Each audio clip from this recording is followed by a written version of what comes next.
Oh hey, it's me, Chris Piascik. I've been a professional independent illustrator for over 15 years now.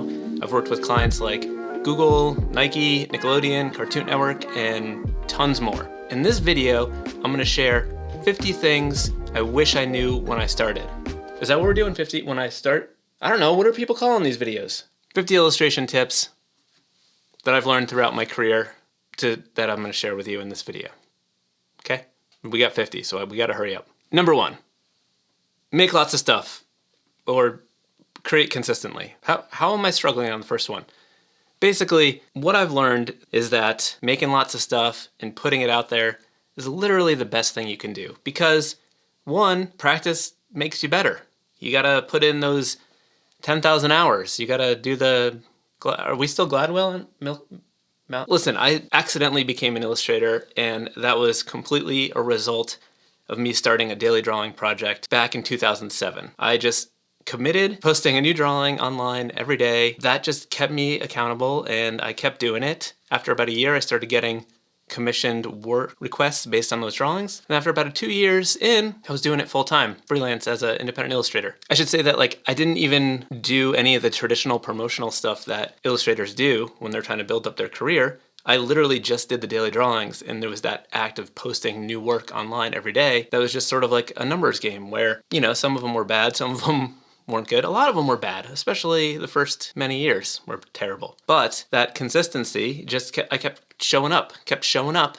Eventually, it got in front of the people who appreciated it and wanted to potentially work with me. I saw this same thing carry over when I started this YouTube channel 2 years ago, where I was like, all right, well, I know that if I'm actually gonna do something, I really need to commit. And for me to commit and follow through as someone with ADHD, I need some sort of structure or some way to trick myself. And I was able to trick myself by just firmly believing that if I had this schedule that I had to stick to, it was very important. So I posted new videos every Tuesday and did live streams every Friday and ended up growing my channel to over 100,000 subscribers in about 2 years.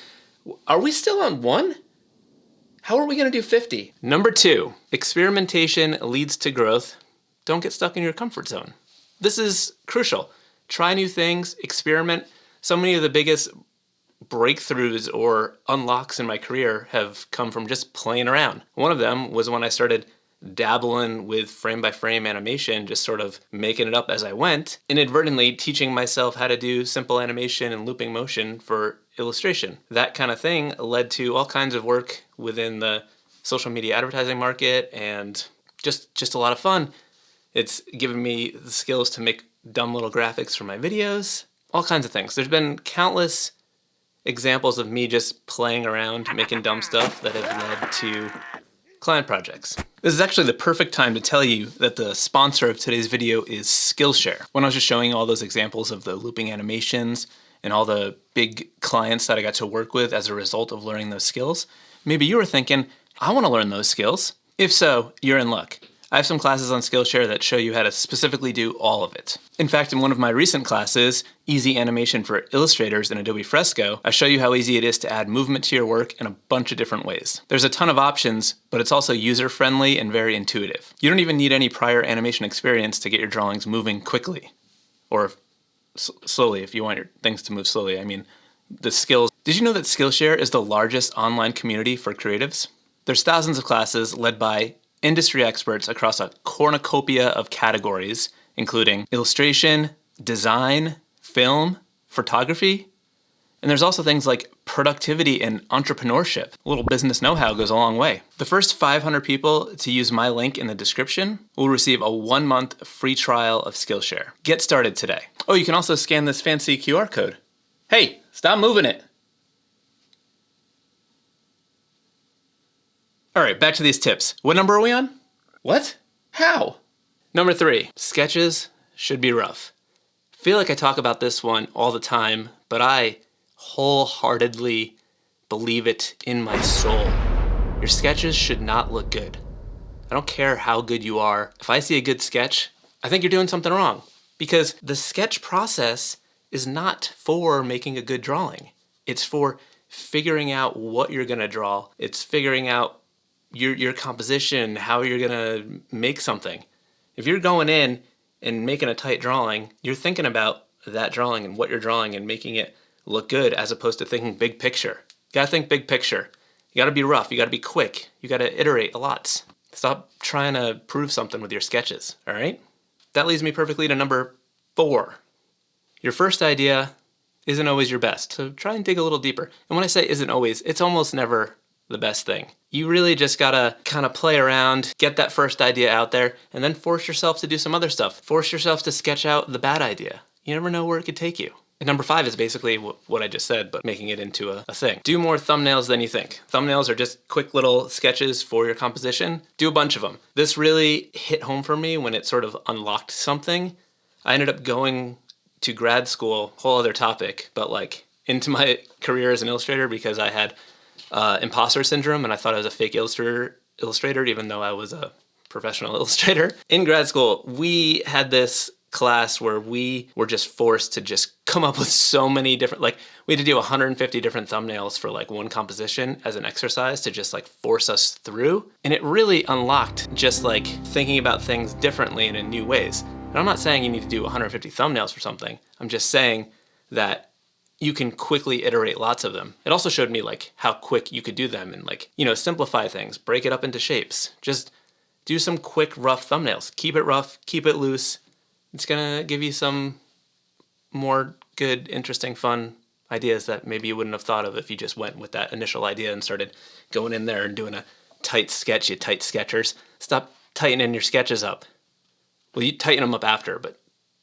Number 6, don't make what you think they want to see. And what I mean by that is when you're starting out as an illustrator, or even if you are an illustrator and you're trying to get more projects, you may be looking around, seeing what other people are doing and being like, oh, well, they're getting work. Maybe I need to make work like them.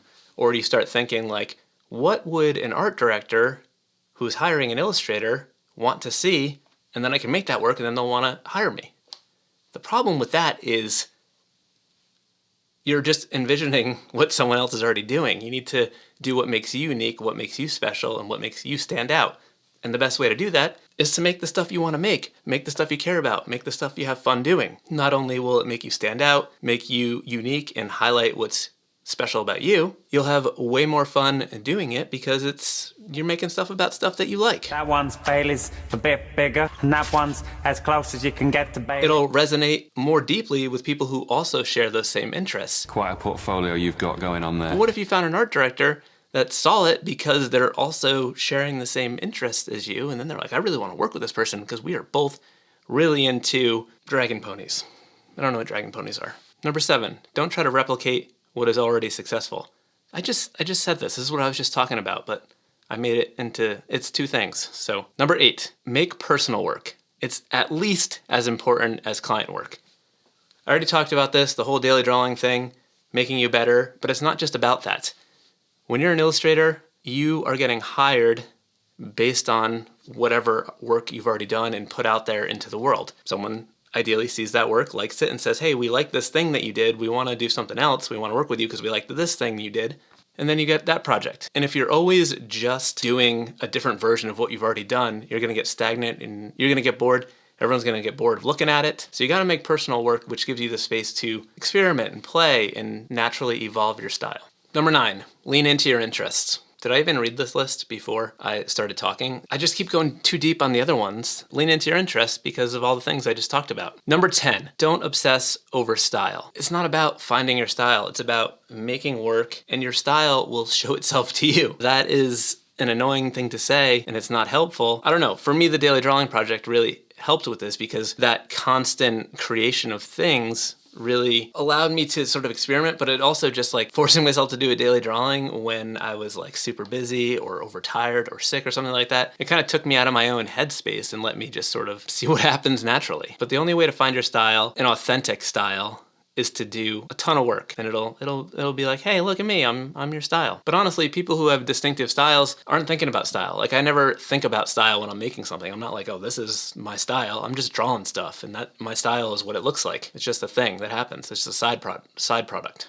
Number 11, don't obsess over process. I think a lot of people get caught up in different apps or different ways of doing things, and it kind of forces you to just focus on things that aren't important. All that really matters is like the final result, the thing that you make, and you're gonna change the way you do things. When I first started my career, I was doing all of my line work analog on markers on paper and then like coloring digitally. And then I was doing everything on a Cintiq in Photoshop, and then I was doing Procreate for years. And now for the past while, I've been doing everything in Adobe Fresco for pretty much. But like they're all just tools. It doesn't really matter how you make things. The way you make an illustration is the least important part of an illustration. Number 12, playing around is important. I talked about why it's important. Number 13, look for inspiration in unexpected places. You don't want to just be looking online at illustration blogs. Do we still have blogs? Are we blogging? On Instagram, looking at other illustrators? That's not helpful. I mean, it is sometimes. I mean, I'm not saying to stop looking at my Instagram. Look at my Instagram. But like, you want to find inspiration in unique places. Like go to a thrift store, pick up some old cookbooks. I say old cookbooks because lately I've been seeing lots of really cool illustrations in there. I don't know why. In the 50s and 60s, lots of little spot illustrations, fun stuff. Look at old toys, look at old movies. Look to the past, look to the future, get in a time machine, see what's happening out there. 14, use limitations to fuel creativity. I love this one. I love limitations or possibilities. Even though I'm working digitally, will almost always force myself to stick to a very limited color palette. And you may be thinking, hey, that's weird. I think of your work as very colorful. It is very colorful, but if you actually look at the drawings, you'll be like, there's only 4 colors here, or 5 colors max. Like, I'm keeping things simple. I tend to stick with like 1 line weight size, and I just make these rules up and make things based on that. I recently did a video for Envato where I was doing drawings of some of their pets, and I did different ways of stylizing, starting with the drawing. One of them was like just breaking it down to simple shapes. Made a whole dog out of triangles. You gotta put some made up rules in there and it'll lead to unexpected fun results. Number 15, focus on ideas and putting yourself and your story into your work, because that's something that AI can't replace. I know a lot of people are worried about AI taking their drawing jobs. I'm not really. Maybe I should be more scared, but like robots can analyze stuff and like take into all these different things and then make something from that. But they don't have these unique lives and unique stories and unique way of sharing things that is unique to us as people. So don't make sterile work. Don't just like focus on hyper realism, trying to replicate something as exactly as you possibly can, because that's the type of stuff that a robot can copy very quickly. That's easy for a robot. What's not easy for a robot is communicating concepts or ideas of feelings and emotions and silly stuff, weird stuff. Get weird. We halfway through yet? What are we at? 16. The next bunch have to do with client work and businessy stuff, sort of. All right, 16. Ask for a budget. When you get a new project, someone reaches out and they're like, hey, you want to do this thing for us? This is blah, blah, blah. You say, hey, sounds like a fun project, if it does. And you say, did you have a specific budget in mind for this? You could tie it in with some other stuff. You'd be like, what's the timeline like? How soon are you looking to do this? Did you have a specific budget in mind? Just like casual questions. One of 2 things is going to happen. 1, they tell you their budget. Or 2, they say, we don't have a budget in mind. We were hoping that, you could let us know what you think this would cost. If that happens, there's no loss. You're just back to where you started, what you would have been doing anyway, coming up with a price.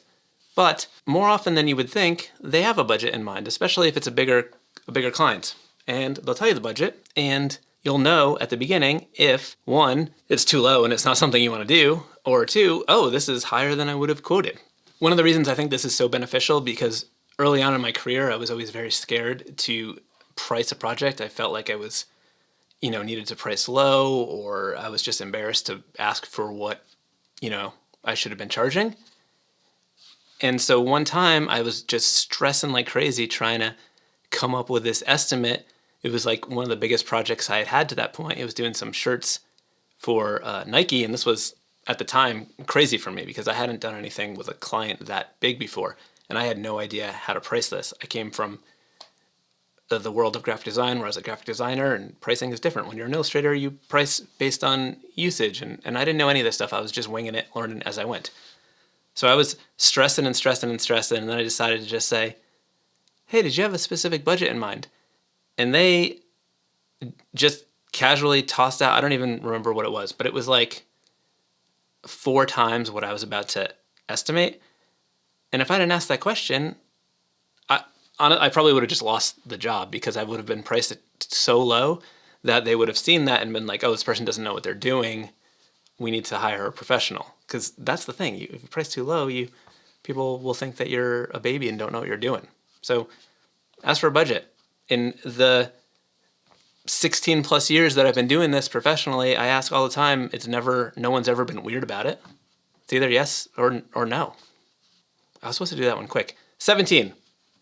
Usage rights are how you make money as an illustrator. I mentioned this before, but when you're an illustrator, it's not just like, hey, how much does it cost to draw a picture of a dog with a birthday hat? That's not how we make a living. We're not a caricature artist on the boardwalk where you just pay for a drawing. Illustration is we are paid as illustrators for what the illustration is going to be used for. It's sometimes referred to as like value-based pricing.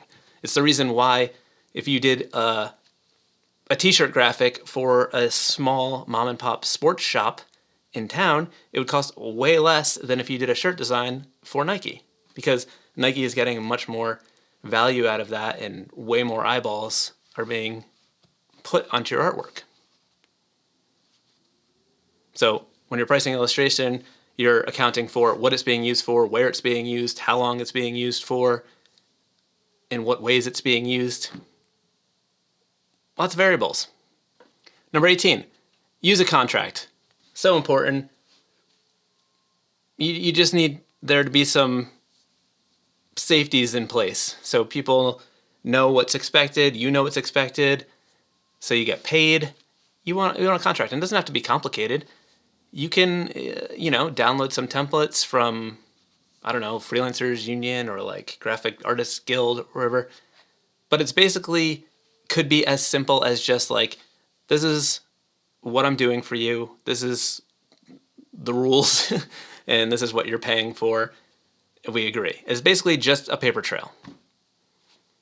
An important thing to put on a contract is what, the plan is for things. So what I mean by that is how many rounds of revisions are you including in the price? Because early on, I did not spec this kind of thing, and you'd end up doing just rounds and rounds and rounds and rounds of edits, feeling like you're never going to get there. Now, I have 2 rounds of edits in the sketch phase, and then like 1 round of adjustments in the comp stage. Anything above that is being billed separately. So, contracts. Number 19 is specify revisions. I already said that. Number 20, don't be afraid to push back on feedback. When you're working on an illustration or working on something for a client and you send something and then they give you feedback, definitely take that feedback, and oftentimes trying to be helpful or trying to accomplish whatever they're trying to do for their thing. But if there's some feedback that you think is wrong or is going to make it worse or is not going to help what they want to do, don't be afraid to be like, hey, or maybe ask them to clarify why they want you to change something. Maybe there's a real reason for it that makes sense. But if it's just like, oh, I thought maybe this might look better, explain why you think they're wrong, and then do it in a nice way, obviously, but they'll respect you and be like, oh, that's a good point, and you don't always have to do what they say. I'm not saying be a baby about feedback. If something's weird about your drawing, don't be weird about it. Number 21, learn to say no. It's okay to turn down work. Sometimes a project is not worth your time. I know it's going to be hard at the beginning when you are maybe struggling to get work and you're just trying to do things, but sometimes a project maybe is too good to be true or is going to be really annoying, or sometimes you have a lot of work but you're scared to say no because you think that work's going to dry up. It's not going to happen. I mean, it could, but like one project isn't going to make or break or change things. Also, when you say no, it makes them a little thirsty. They really want to work with you. And they're like, oh, but you can't? Then maybe ask for more money if they really want to work with you. And then maybe that project that didn't seem as enticing seems more enticing when there's more money involved. Number 22, don't take rejection personally. It's rarely about you. This is a good one, especially when you're working with bigger clients. There's like way too many people who have a say in what's going on there, and it could just be like someone has an aversion to, I don't know. Like you never know. It's not about you. So don't worry about it. 23, art directors want to work with people they like, so be kind and professional. I think I touched on this earlier when I was talking about making things you like and that might resonate with people, but like art directors and people who hire you to do illustration are also people. And when you're a people, you want to be with the people that you like. Don't be a jerk. Number 24, follow up with clients after projects. It keeps you top of mind. This is a really good one and something that I should tell myself. Hey Chris, follow up with clients. What I mean by this is like people who hire illustrators are often hiring tons of different illustrators all the time. And although you may have done a great project with them and it was a good experience, they're doing a lot of stuff. So maybe they forgot about it. Then you check in, say, hey, how you doing? I just re-updated my website with some new work and I thought I would share it. And then they're like, oh, hey, I remember we worked on this thing together. You could say that in the email too. Like, hey, we worked on this together and it was a lot of fun. Just updated my website, thought I'd share it with you. Hope that we can work together again in the future. You're just reminding them about that great experience they had working with you, as long as it was a good experience. Don't follow up people you had a bad experience with. And then, then maybe they have a new project for you.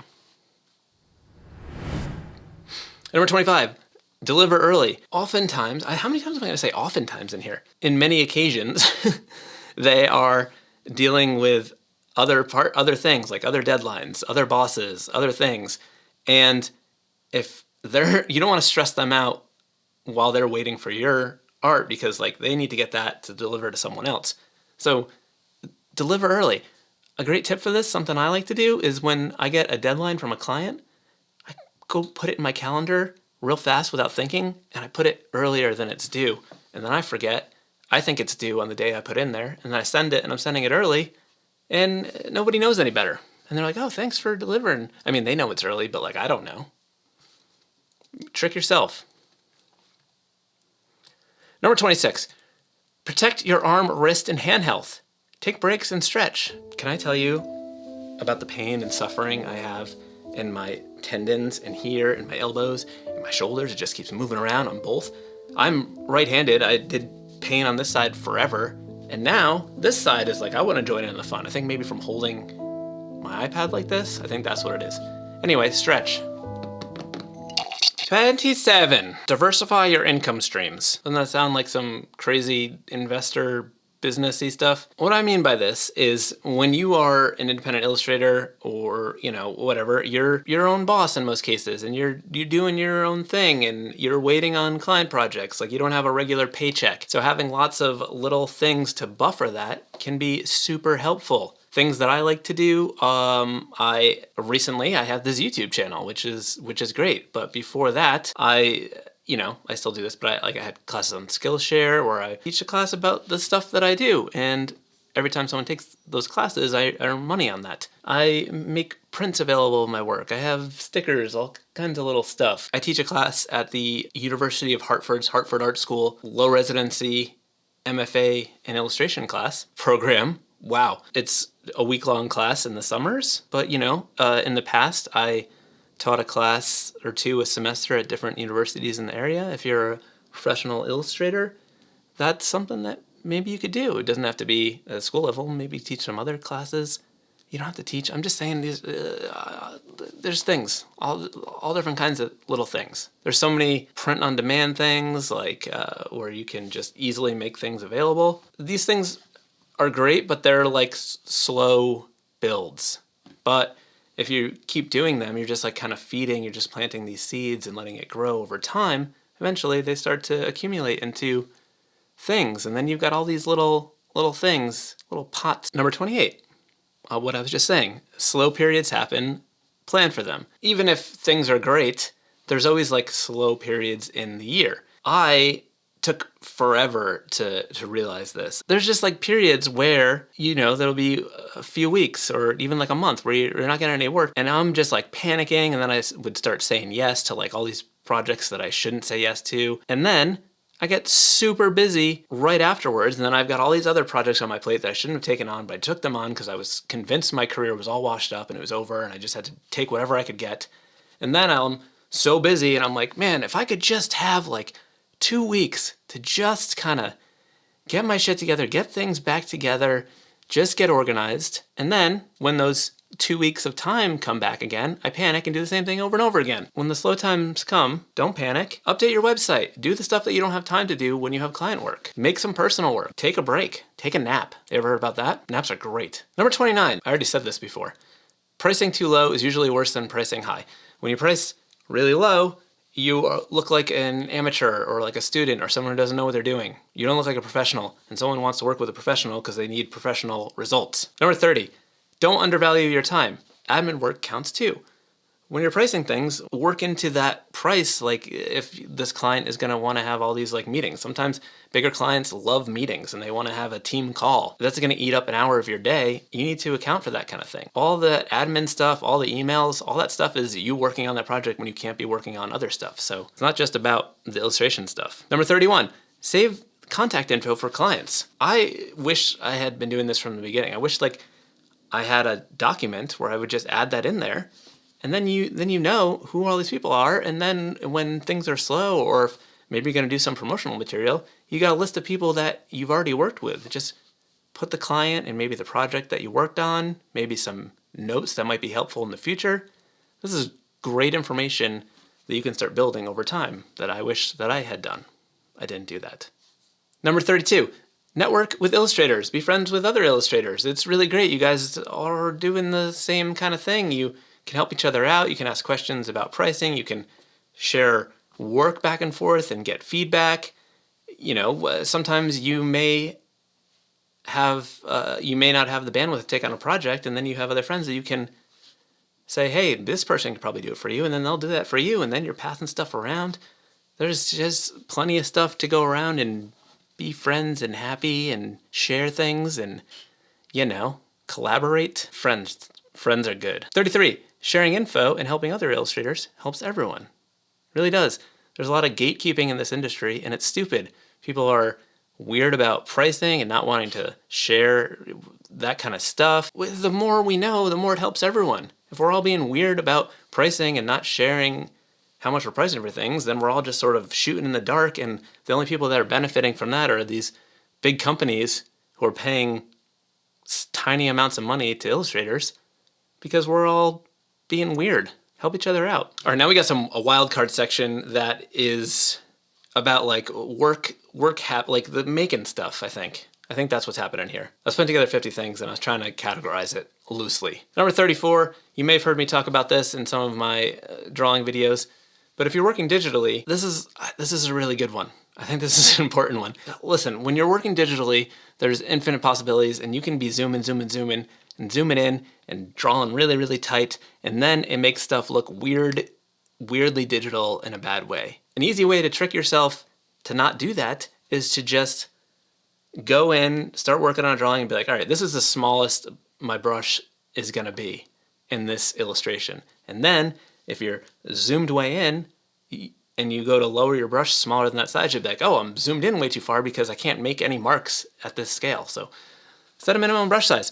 Number 35, organize your files. I wish I did this better, but you know, just taking the time to name your files or put it in folders, super helpful when you're trying to find things in the future. I run into this all the time where I just wish that I had been more organized in the past.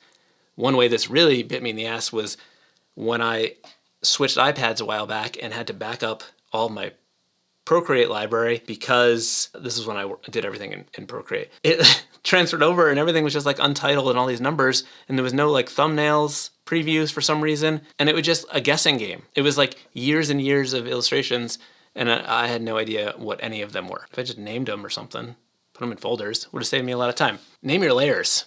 This is important too. When you're working in files, especially when you're sending stuff off to a client, just some nice labeling of your layers, super helpful. They'll appreciate it. That kind of thing. If a designer gets your files to like build into something they're doing and they see that you've named the layers, they love it. Trust me, I used to be a graphic designer. When I see file with named layers, I love it. And they'll remember that because people send janky files. You don't want to send janky files. Number 37, reference your old work to track improvement. It's motivating. Sometimes you don't know if you're getting any better. One thing you can do is like look at something old you did and be like, hey, maybe I can do a new version of this. This is great when you're trying to come up with ideas for personal work or just trying to make something new. Redo an old drawing, and then you look at the two together and you go, holy moly, I've gotten so much better. That's, it's nice, it's motivator, and you got new work out of it. Number 38, figure out how to trick yourself into staying productive, focused, etc. Listen, maybe you're great and you don't need to trick yourself, but for me, someone with ADHD, I gotta trick myself into everything. And I find that challenges and structure and things like that are really helpful for me. Like committing to a challenge, I don't know, my brain likes that. Like a 30-day challenge or like the 100-day challenge. All of these things are super helpful for me. I love a challenge. I need a little bit of that competitive aspect. Oh, I think I wasn't breathing and then just sucking in lots of air in between. And it was making me have like a burp zone going in. We had a burpage. Gotta burp this baby. Burp this baby. I don't know. What number are we on? Did I really write this? Did you write this? Number 39, work smarter, not harder. This is on every list of anyone who's ever made a list of tips. Work smarter, not harder. Find shortcuts that don't compromise quality. Yes. Here's an example of something that I do that is smarter, not harder. When I'm working and I do a sketch, keeping it really rough, blah, blah, blah, and then when I'm doing my tightened up line work, and I want those clean, smooth lines that I have in my work, I want to get that done first try. I don't have time to be messing around trying to get the lines perfect. So I'll turn up the smoothing all the way when I'm doing my tightened up line work. And there's that little bit of a delay because you're using the smoothing, but it doesn't matter because I've already sketched out the idea. I know what I'm doing. I'm just trying to make those lines. And that way I get the clean lines faster than having to like redo it over and over again. Someone might be like, well, that's cheating because you're not making those clean lines. Well, I don't care. I'm working smarter. I'm a pro. I'm trying to think if there's any other examples. I don't know. Number 40.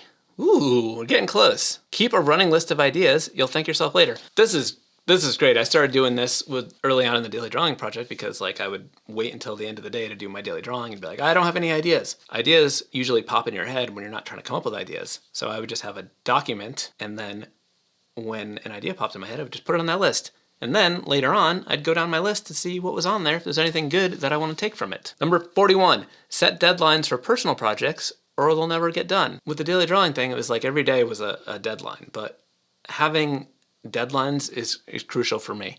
I can't do anything unless there's a deadline in mind. So like for the YouTube channel, it was like, I knew consistency was important, but I also knew I wouldn't make these videos if it was just like, oh, I want to make videos. Right now, I'm struggling like crazy to do my next Skillshare class because there's not a real deadline. But I keep making all these other videos because I know Tuesday is my deadline, even though it's a made-up deadline. It's real to me. 42, don't be nervous in meetings. You're the cool creative person. This occurred to me once when I was like pretty early in the career and I was sort of like stressed out about this meeting. It was like an in-person meeting and I was like all these like business people, and then afterwards I was like, wait a second, these are all these business nerds over here and I'm this cool dude illustrator. Huh? But anyway, they were like, oh, you know, what you do is so cool and we're just doing this. And I was like, oh, that's kind of true. And also, when they're hiring you as an illustrator, they saw your work and was like, this person makes cool stuff. We really like it. We want them to make cool stuff for us. So they must be a cool person. So you got street cred going into these meetings. Number 43, nobody cares.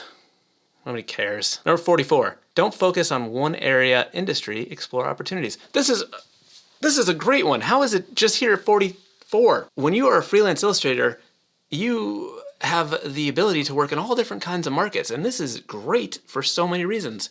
One reason is because some markets pay way better than other markets, and also when there's like downtimes in some markets, maybe it's not the case in other markets. So there's all these little areas. Some markets are going through a boom, some are not. I'm talking about like illustration for advertising, illustration for publishing, editorial, packaging, all kinds of stuff. Like some people are like, oh, I want to be a children's book illustrator. Well, good luck, because unless you are rocking the world and doing a shit ton of children's book illustrations, it's going to be hard to make a good living. You want to do lots of different things. And if you're passionate about, like maybe you're really passionate about children's book illustrations and, you know, you want to do those, yeah, definitely do those projects, but they typically don't pay that well, just like editorial doesn't pay that well. But you could, you know, try to get some advertising projects to offset that. You do one advertising project and it, you know, pays 5, 6, whatever times what another project would pay.